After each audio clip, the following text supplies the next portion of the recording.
안녕하세요. 여러분의 스포츠 안전을 도와주는 안전맨입니다. 저와 함께 보다 안전하고 즐거운 스포츠 활동을 위한 스포츠 안전 매뉴얼에 대해 알아볼까요?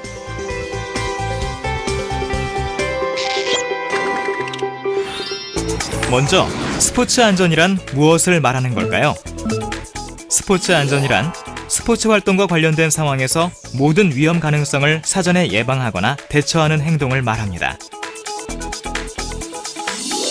스포츠 안전사고를 예방하기 위해서는 스포츠 안전 인식 향상과 제도적 장치 마련, 체계적 시스템 구축, 그리고 스포츠 안전에 대한 교육 기회를 확대하는 것이 중요합니다. 스포츠 안전 증진을 위한 참여자의 역할은 기술 습득, 스포츠 안전 지식, 수준에 맞는 스포츠 활동, 준비운동 및 정리운동을 통한 스포츠 안전사고 예방, 스포츠 시설 및 기구에 대한 안전의식, 운동 참여에 적합한 복장 등 6가지로 구분할 수 있습니다.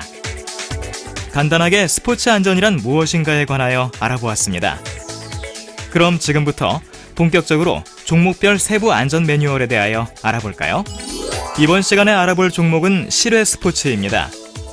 실외 스포츠는 크게 구기 스포츠, 장비 스포츠, 야외 레크레이션 3가지로 분류가 됩니다. 우선 종목별 안전사고의 원인 및 안전수칙에 관하여 알아보겠습니다. 먼저 구기 스포츠입니다. 구기 스포츠에서 사고 발생의 주요 원인은 상대방 선수와의 몸의 접촉에 의한 것이며 이로 인한 무릎, 발목 등의 관절의 골절, 염좌 부상이 가장 빈번히 발생합니다. 다음, 구기 스포츠에서의 안전수칙을 숙지해주세요. 운동 시작 전 관절을 충분히 풀어줍니다. 심판 판정의 거친 항의는 자제합니다. 보호장비는 반드시 착용합니다. 예상치 못한 상황에 늘 대비합니다. 난폭한 행동이나 반칙은 안 됩니다. 출입구와 대피로 확보는 필수입니다. 다음은 장비 스포츠입니다. 장비 스포츠는 특성상 장비에 의한 사고가 가장 빈번히 발생합니다. 장비를 무리하게 휘두르거나 사용하게 되면 자신뿐만 아니라 상대방에게까지 큰 위험을 줄 수 있기 때문에 장비 사용에 관련된 유의사항을 숙지하고 이를 따라야 합니다. 다음, 장비 스포츠에서의 안전수칙을 숙지해주세요. 운동 시작 전 관절을 충분히 풀어줍니다. 보호장비는 반드시 착용합니다. 예상치 못한 상황에 늘 대비합니다. 장비를 가지고 장난을 하지 않습니다. 장비에 맞는 공을 사용합니다. 장비 사용 방법을 완벽히 숙지합니다. 주변 사람이나 물체에 부딪히지 않도록 주의합니다. 출입구와 대피로 확보는 필수입니다. 마지막으로 야외 레크레이션입니다. 야외 레크레이션 운동은 천재지변에 의한 환경적 영향을 가장 많이 받습니다. 따라서 활동 전 사전 계획 수립이 필수적이며 활동 당일까지도 이를 체크하고 관심을 기울여야 합니다. 다음, 야외 레크레이션에서의 안전수칙을 숙지해주세요. 운동 시작 전 관절을 충분히 풀어줍니다. 장비 사용 방법을 완벽히 숙지합니다. 인근 병원 연락처와 위치 정보를 확인합니다. 기본적인 식수와 상비약은 항상 구비합니다. 운동에만 집중할 수 있도록 노력합니다. 운동에 맞는 적절한 복장을 착용합니다. 장비의 상태와 날씨를 고려해 계획을 짭니다. 활동 당일 일기예보를 확인합니다.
지금까지 실외 스포츠 활동 시에 숙지해야 할 안전수칙에 관하여 알아보았습니다. 여러분들 모두 꼭 기억하셨다가 모두 안전사고 없는 즐거운 스포츠 활동하세요. 안녕!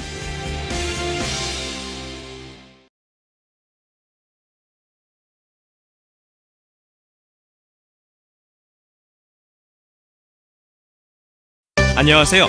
여러분의 스포츠 안전을 도와주는 안전맨입니다. 이번 시간에는 저와 함께 스포츠 안전 사고 발생 시 응급대처 요령에 대하여 알아보겠습니다. 골절 및 탈구.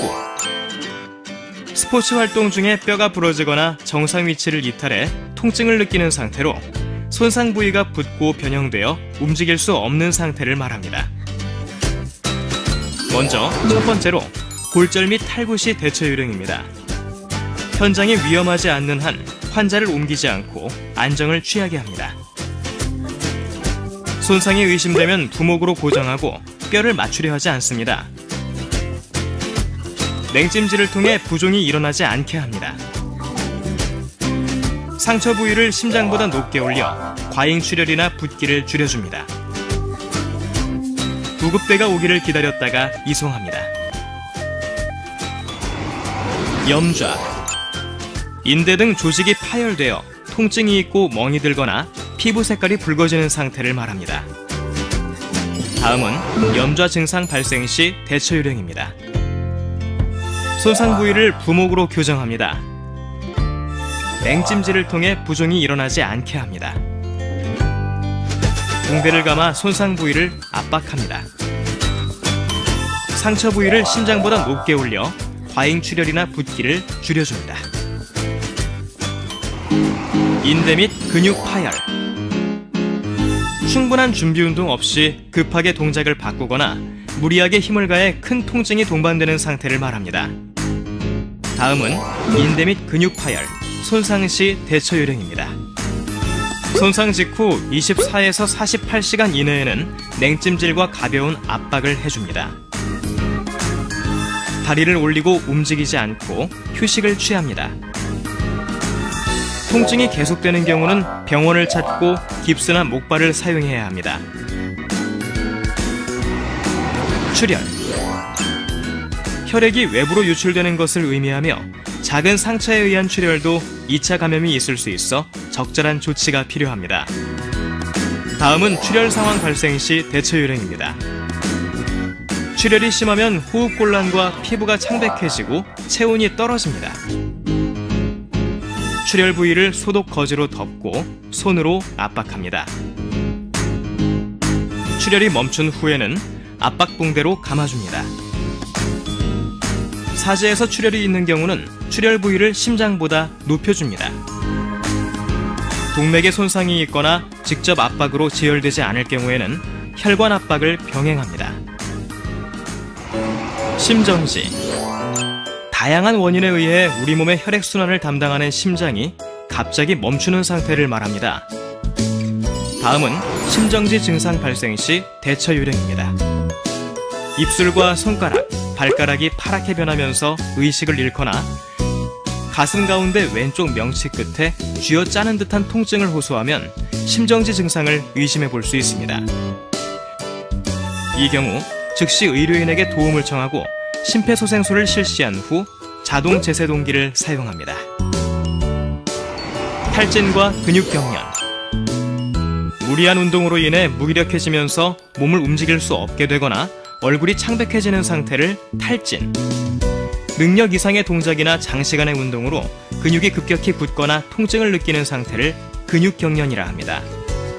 다음은 탈진 및 근육 경련 시 대처 요령입니다. 탈진 시에는 의복을 탈의하고 물과 음료 섭취 후 휴식을 취해야 합니다. 근육 경련 환자에게는 경련 부위에 가벼운 스트레칭을 해주거나 따뜻한 물에 수건을 적셔 경련이 일어난 부분에 올려놓아 근육의 피로를 풀어줍니다. 화상. 열에 의해 피부세포가 파괴되고 괴사되는 현상으로 피부가 붉고 따갑거나 수포가 생기는 상태를 말합니다. 다음은 화상을 입을 시 대처 요령입니다. 머리, 가슴, 복부는 얼음을 이용하여 즉시 화상 부위를 찬물로 식힙니다. 옷 위로 화상을 입은 경우는 옷을 벗기지 말고 옷 위로 냉각시킵니다. 화상 부위를 소독거즈로 두툼하게 덮어 감염을 예방하고 체온을 유지합니다. 작은 수포라도 터뜨리지 않습니다. 환부를 고정하여 병원으로 이송합니다. 충격에 의한 신체 손상. 스포츠 활동 시 무리한 동작으로 인해 넘어지거나 상대방에 인한 충격으로 크고 작은 신체 손상을 입은 상태를 말합니다. 다음은 충격에 의한 신체 손상 시 대처 요령입니다. 뇌진탕 증상 발생 시에는 환자의 의식 여부 확인 후 기도를 열고 상태를 살핍니다.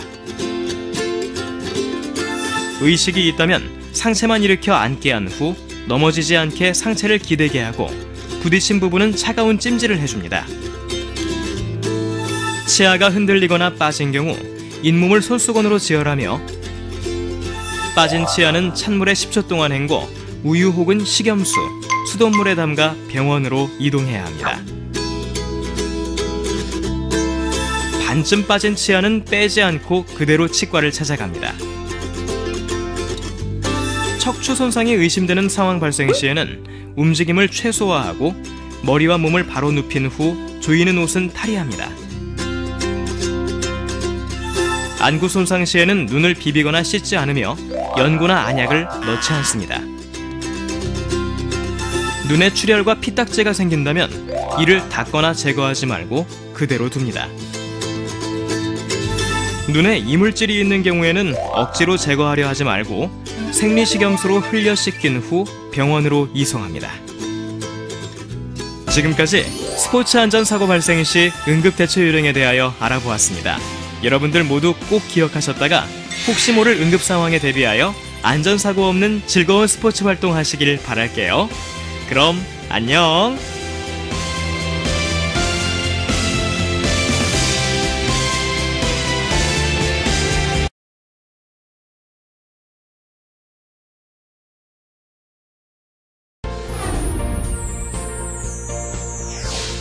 만약 여러분의 가족이나 주변 사람에게 심정지가 발생한다면 어떻게 하시겠습니까? 심정지 환자를 구할 수 있는 유일한 방법은 바로 심폐소생술입니다. 심정지가 발생하면 혈액순환이 즉시 중단됩니다. 심폐소생술은 정지된 심장을 대신하여 심장과 뇌에 산소가 포함된 혈액을 공급해주는 아주 중요한 응급처치입니다. 심정지 발생부터 가능한 빨리, 늦어도 5분 이내에 심폐소생술이 시작돼야 생존 가능성이 높아집니다. 자, 지금부터 5분의 기적, 심폐소생술에 대해 배워보겠습니다. 쓰러진 사람을 발견한다면 가장 먼저 심폐소생술이 필요한 상태인지 알아봐야 합니다. 먼저 환자에게 접근하기 전에 현장 상황이 안전한지를 판단한 후 환자에게 다가갑니다. 여보세요? 여보세요? 괜찮으세요? 제 말 들리세요? 환자의 어깨를 가볍게 두드리며 환자의 반응을 살피세요. 환자의 반응이 없을 경우 심정지 상태를 의심하고 재빨리 도움을 청해야 하는데요. 거기 안경 쓴 남자분 빨리 119에 신고해주세요. 그리고 청바지 입은 여자분 심장 충격기 가져다 주세요. 신속하게 119에 신고하고 심장 충격기를 요청한 후 환자의 호흡을 체크합니다. 직접 119에 신고한 뒤 응급의료전화상담원의 안내에 따릅니다. 119입니다. 무엇을 도와드릴까요? 저희 아버지가 갑자기 쓰러지셨어요. 도와주세요. 환자 발생한 위치가 어디입니까? 한국동 대한아파트 101동 1004호입니다. 의식이 있습니까? 아니요, 깨워도 반응이 없어요. 숨을 쉬지 않는 것 같아요. 환자는 지금 심정지 상태로 판단됩니다. 구급차를 보냈으니 안심하시고 스피커폰으로 바꾼 뒤 안내에 따라 심폐소생술을 해주세요.